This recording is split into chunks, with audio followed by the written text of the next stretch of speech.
I turned to spirituality to get away from God, to get away from religion. And spirituality brought me right back to God. There was a timeline where I would say the universe this, the universe that. And the universe is what we're in and what we're experiencing. It is us, but it is not God. There were times where like, oh, the universe, if the universe wants this to happen, then this will happen. Oh, the universe gave this to me, or I planned this and the universe left. It's because the universe is just like me, it's just another thing. The universe is not the creator. The creator is God. Ever since I was a young child, I was raised LDS, Mormons, as some people would call it. I was raised as such. However, for as long as I can remember, I remember admiring witchcraft, whether that's from the Disney movies and whatnot, but I admired witchcraft. And then there comes a time when you're 8 years old where you have to basically like vow your belief to the religion and get baptized. I forget everything that it means. And basically, they want me to be like, yes, I believe this religion is true. Yes, just all the things that come with that. And I was like, I don't really believe in that. I do believe in good energy and bad energy, like good morals and bad morals. I do believe that there is a right and wrong, but I didn't believe the things that it was teaching me. And this was from a very young age. I was able to refuse being indoctrinated I, before they even tell us that we have that we're old enough to choose. They say at 8 years old, that's when your choices actually matter. That's when you're held responsible for your sins. Everything before that, before you're baptized, doesn't matter. So, but once you're 8, if you make sins, then you're held responsible for it, right? And that's a whole religion talk. I don't want to get into it. But the thing was that like the way religion structured things wasn't that great for me. I do believe religion has a place in humanity and the evolution of where we've been and where we're going. And it is hugely helpful for millions of people, if not billions of people. So it definitely has a place, but I also, think of religion as food. You don't really necessarily eat just one food the whole rest of your life. You kind of pick and choose what you like and you create a dish that fits your tastes and your beliefs. And I challenge you to always be educating those beliefs and challenging those beliefs and really really making sure that you are choosing the beliefs that you choose, not necessarily things that you've been told, and having an open mind to growth, that just because something came along your path during one part of your journey, that's where you're stuck on and you're in that forever. I feel like through our education system with careers and then through our push of get married as soon as possible, have one partner the rest of your life, like I feel like those type of things have conditioned us to just grab one thing and stick with it for forever. And I do encourage sticking with things in order. Actually, the microphone's turned on this time.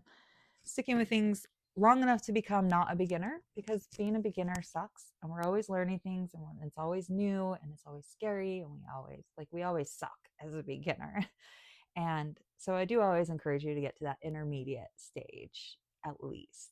Don't quit something until you've fully tried it or fully dived in a little bit. And back to the situation of God versus the universe and how I came back to God. Understanding the universe was just an easy way to say God without saying God, because God's it's very powerful. It's a very heavy and loaded word, as it should be.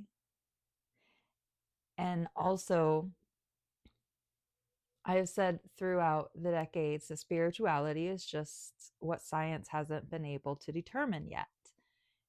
And science is rapidly catching up to explain my point of views on existence, and it's amazing. And I would love to like meet the higher up people and really get involved in all that. But also in that instance, there's a deeper program, or it really is like, if you were to think of it as a video game, God is the person with the controller and we're inside the video game.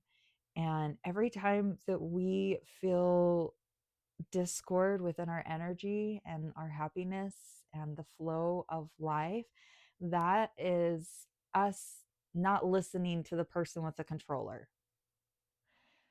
AI is coming up on the scene, and a lot of people get worried about, like, well, what if AI gets a mind of its own, and what if AI tries to take over, even though AI doesn't always know what's best. Well, you just explained the human dominion if you say it like that, because humans are trying to override our information that God is giving us. We're trying to take over and do what we want for our self-service and our self-growth and our self-benefit. And actually, I think I might go change all my words that say self, because it's not about, it is about the self, but the self is the micro is the macro.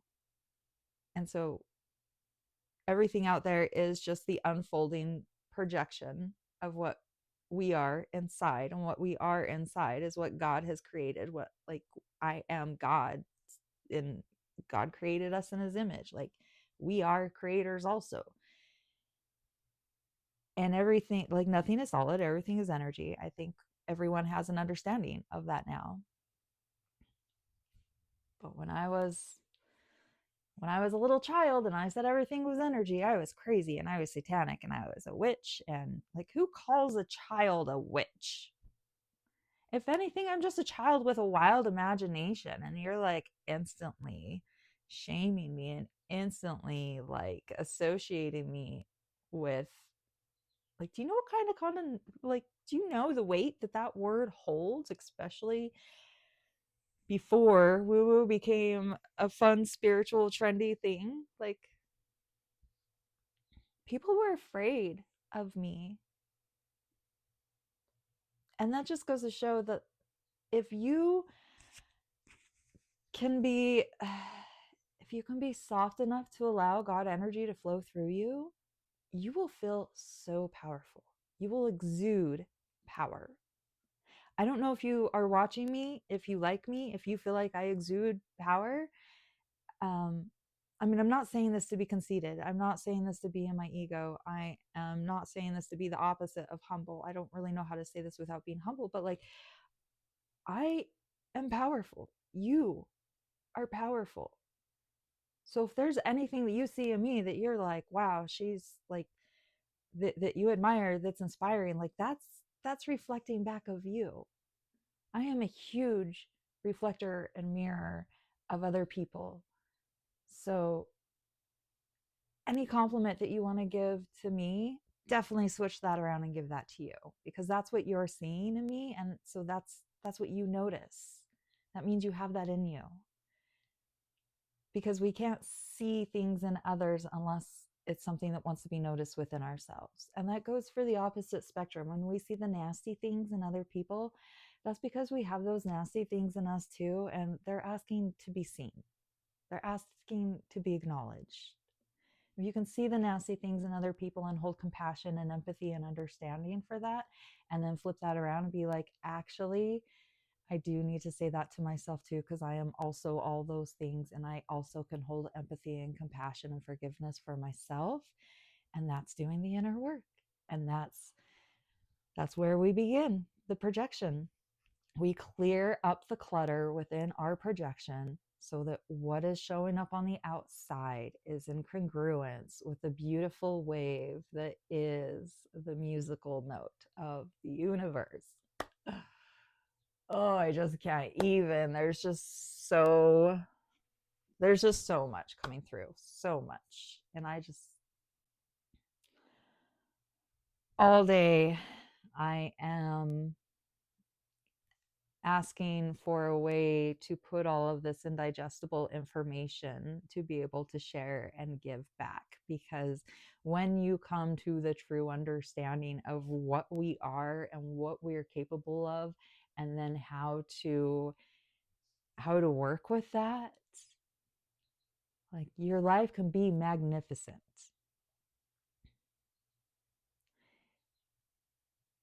as I say this, my mind was thinking to where I live. I live in a world class adventure location, world class nature location, world class beauty of just the way nature is, are these shapes and textures and colors that you really don't see anywhere else in the world.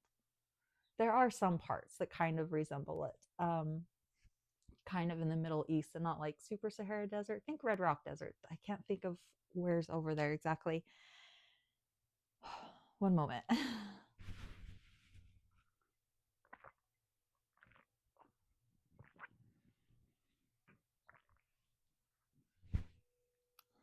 So my mind was traveling to my location, where I live, and the people that I have came across. The community that I fell into, I did not seek out at all. I was already wrapping up one dream I had. I was engaged to an amazing person who was like, I had found, like, he took on the role of a family with me and my son that is not his son, and we we we got a forever house together. It was up in the mountains, a very small town.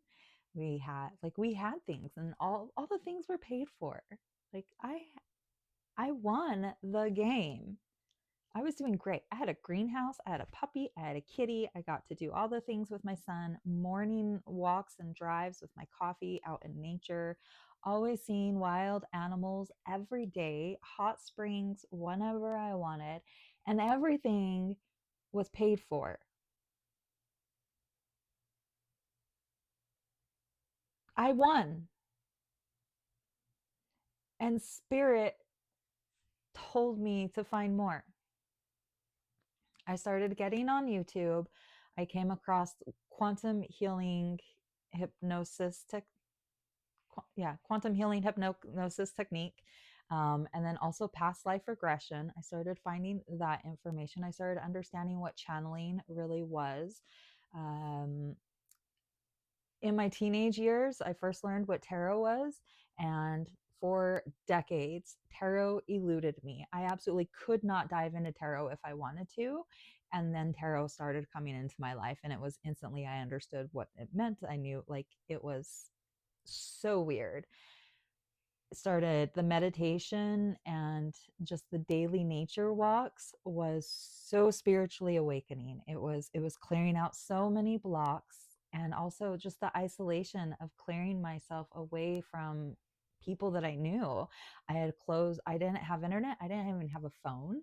In order to talk to anyone, family, it's the only people I talked to, I would go to the library and use Wi-Fi to get on Messenger on my phone. But at home, we didn't have anything for a little while. And yeah, everything was paid. Like, I was set, small town, 800 people. Like, it was a quiet, beautiful life.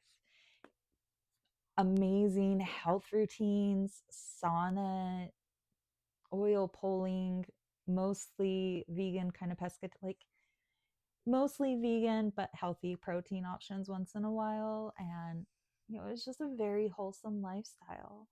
And spirit called me back, so I was just doing the work. The cleaner and clearer I got, the more spirit moved me, and it moved me.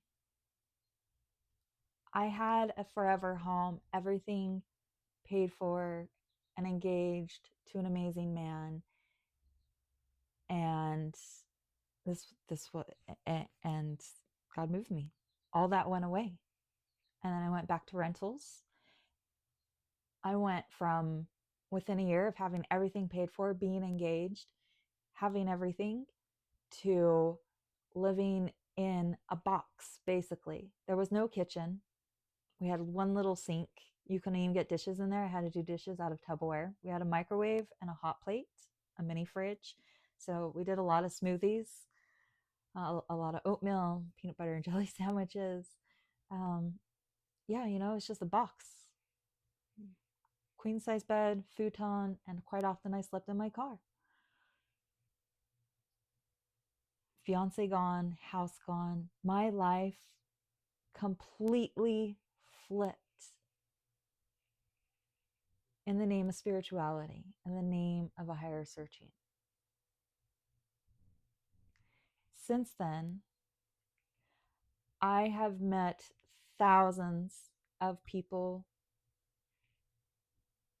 and probably even millions to some extent. I have met people from all over the world. I have hugged people from all over the world. I have cried and laughed and danced with people from all over the world. And some even naked underneath a full moonlight outside in the desert with, like, I've had an amazing life. I am recording this video in a home that was built with community that I made happen, and it was not an easy thing. Like, to get a house, you have to have job history, you have to have like your bills and credits and things in order, you just have to have the right connections, even know that the programs exist. Like, this house wasn't easy. It was, even this house had its roadblock after roadblock after roadblock. I think I had three different people work on the framing. And then, even with that, there were a lot of things that I had to go and demolish and do myself also on a brand new home. And that's not how building goes. Me and my perfect fiance, he would, and then I would help. Like, I watched him build a whole house without a contractor. There were contractors for certain important things, and every spare moment that I had, I was right there with him, helping him, because who builds a house like alone? Like, people need help.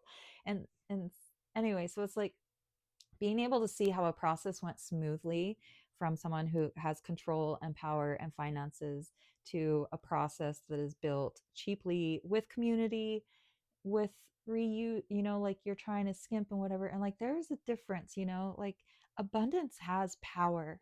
And the more abundance we have, the more things can get done right. The more, right, wrong, whatever. But like, the more we can turn things around, the more generous we can be, the more things can just last, right? Like, I've been in this home for 2 years, and there are certain things that are already failing when they should last 10, but because the house was done cheaply and quickly, it just is what it is. That's a whole different conversation. I'm very grateful for it, but it just goes to show, like, value.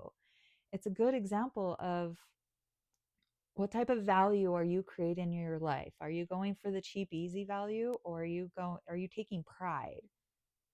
Are you making your life cute? Are you feeling good about what you're building, right? Like, having a home built with many people was beautiful, but also not everyone was as emotionally involved and attached and had as much pride in it. For some, it was just a task and a chore that they had to show up to every day. And compared to the house before, it was hustle. It was our future. We were doing it together. Like, it had a very different energy. And now that this home is done, the journey that it had, I'm glad it has its story. And honestly, I don't think about its story much anymore. I don't tell it very often, like, unless people ask. It used to be the only story I would tell, and it sucked because my life felt like all I ever had to talk about was how miserable the house building process was. And now it's like, it is very comfy and cozy, and all the colors are perfect. The tonality is perfect. As long as I'm not living with someone else, I can keep the temperature to be perfect. It's my home, and it's wonderful. And I live here intentionally.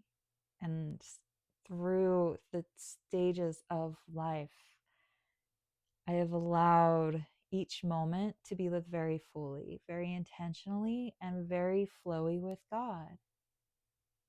I went from having everything to living in a box,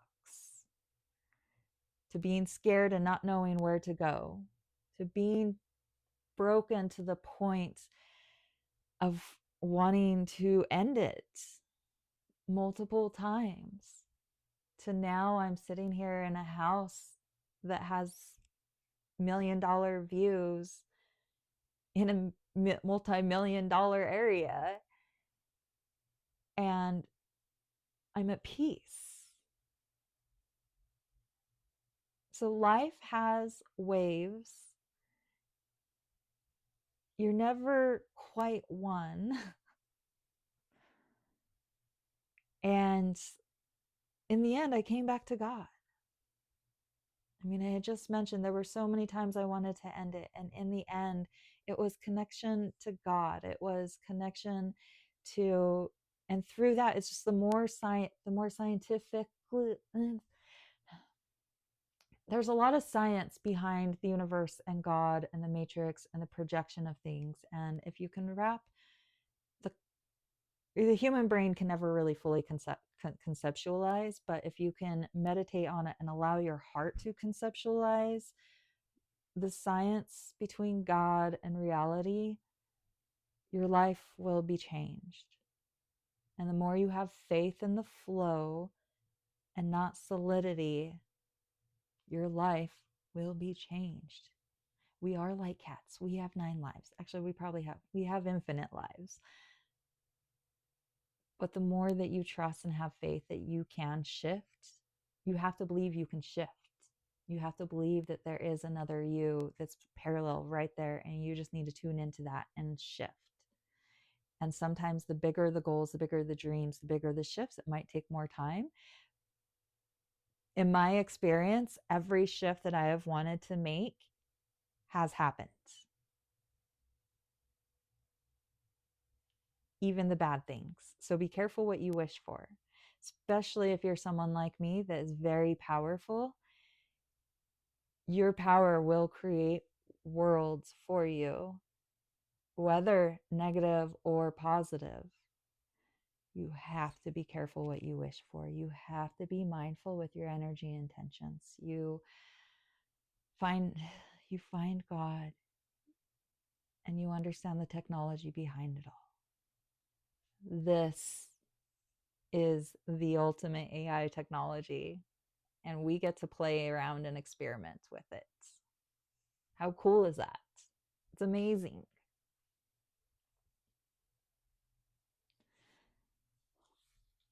That's all that we have for now. My name's Deb. I spell that with 2 B's. I'm here sharing the human experience to help you gain confidence in your human experience. Join me for more.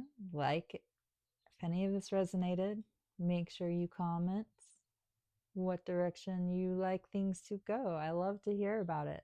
Get some dialogue going, and subscribe so you never miss a lesson or a discussion when you need it most. I always believe you find the right videos at the right moment for whatever you're going through. So join me and let's create this new earth together. Cheers.